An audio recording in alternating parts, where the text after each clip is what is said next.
We make information systems, and we shouldn't forget that.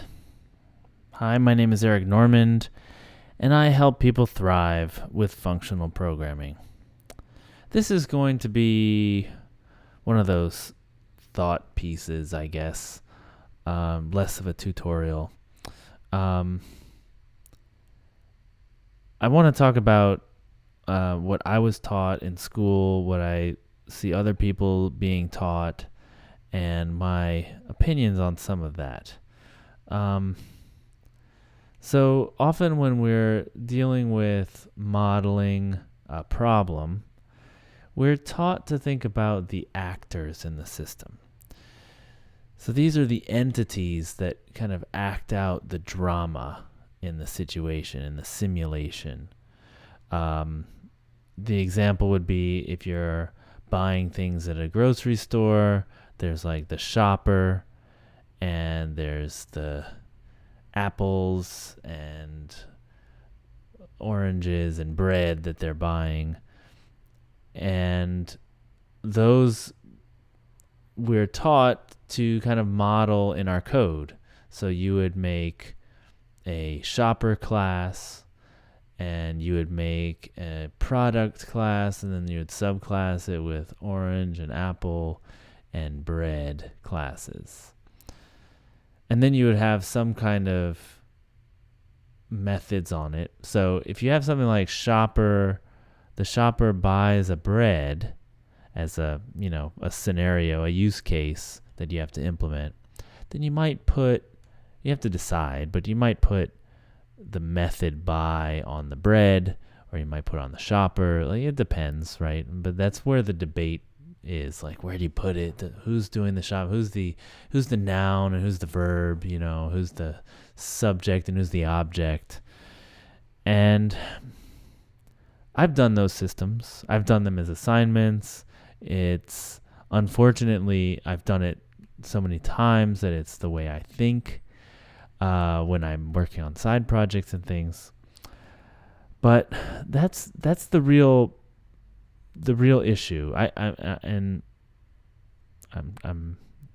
struggling to get to the meat of this and not be condescending, because I do think that this is a problem with the way we're taught and the way the examples are in our books, and the examples our professors use.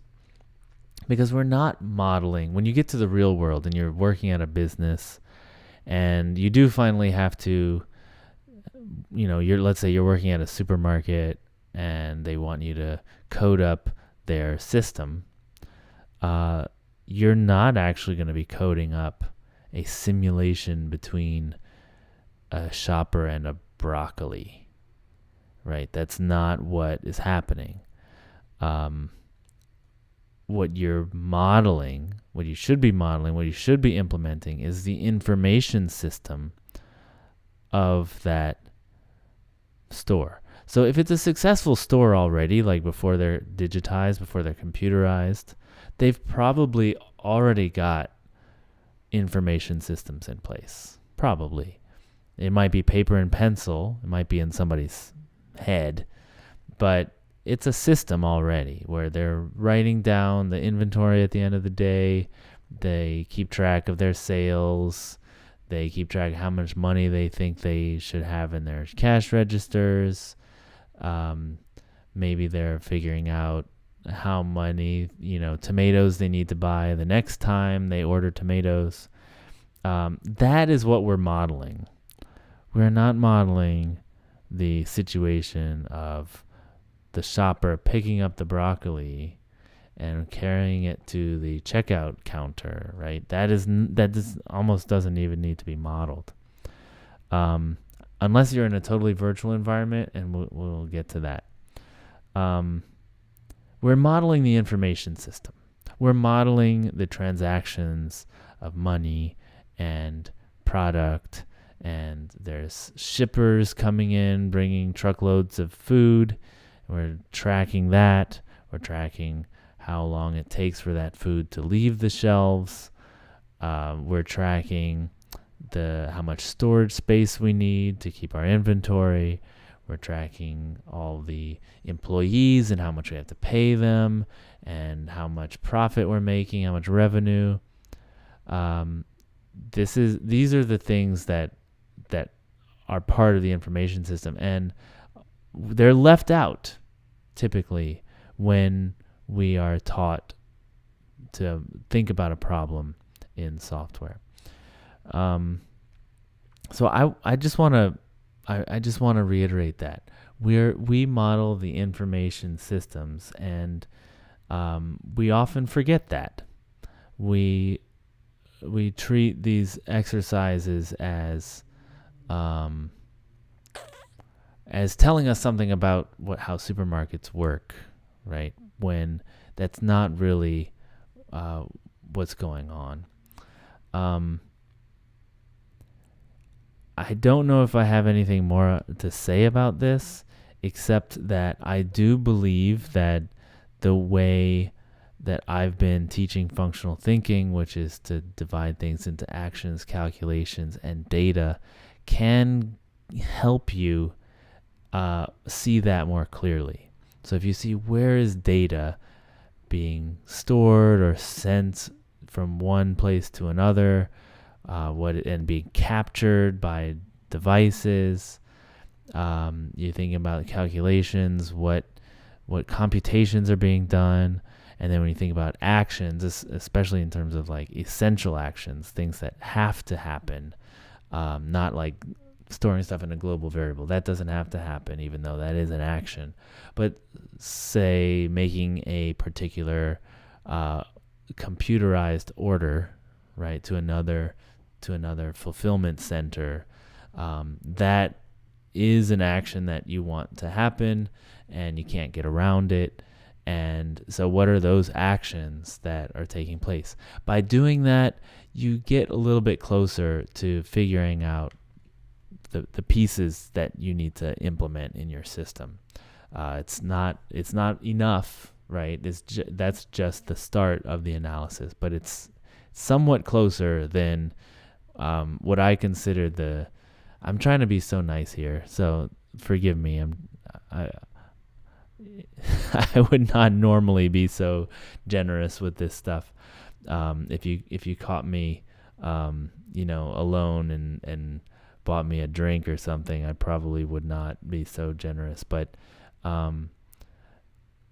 we're taught to model things in terms of nouns and verbs, or in terms of type hierarchies, hierarchies, you might say, inheritance hierarchies.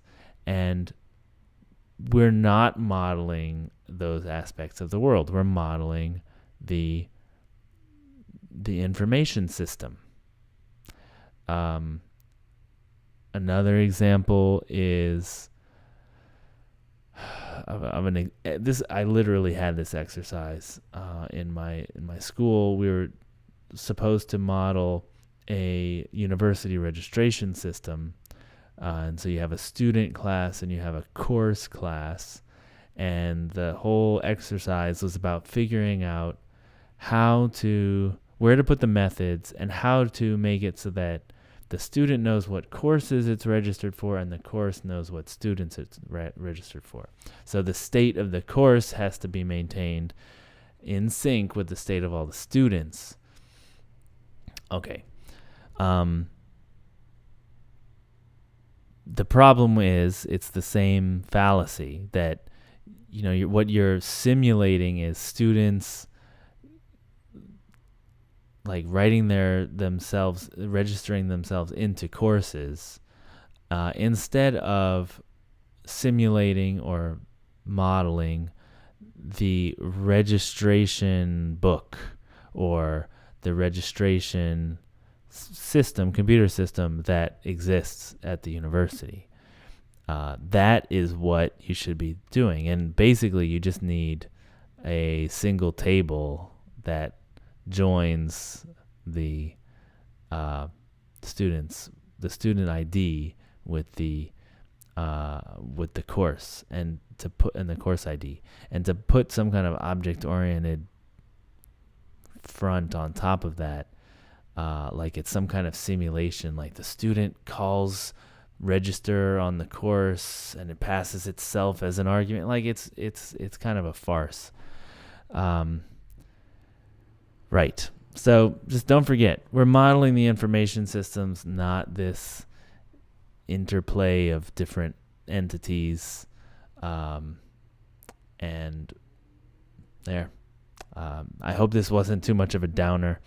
If you want to listen to more episodes, you can go to lispcast.com/podcast. You'll see a list of all the past, present, and future and multiverse episodes, and they each have audio, video, and text transcripts, so you can pick the way you like to consume the content. There's also links to subscribe and how to find me on social media, including email, Twitter, and LinkedIn. And I love to get into discussions, so fire away those discussions. Comments, questions, complaints, anything. We'll talk about it. Awesome. Rock on.